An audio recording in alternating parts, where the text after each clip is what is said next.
back to my channel. And welcome to another part of abstract peacock painting tutorial.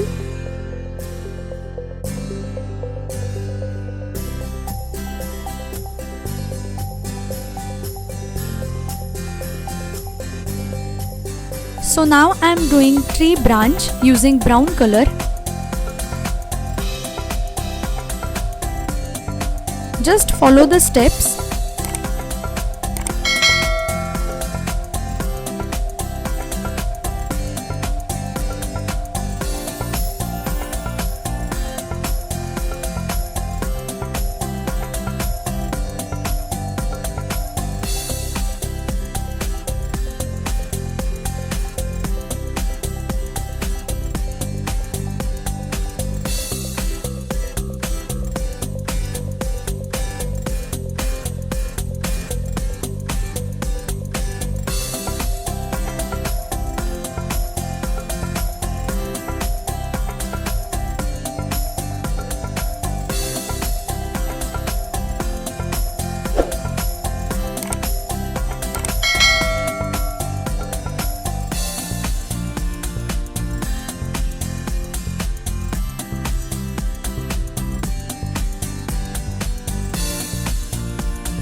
And that's how we created beautiful abstract peacock painting using acrylic colors and white color pen. So that's it for today's video. Follow me on my Instagram and Facebook for more such creative ideas. I hope you guys like this video. Please make sure that you give it a big thumbs up and do subscribe to my channel. Also hit the bell icon to get notified whenever I post a new video. Till then, bye bye.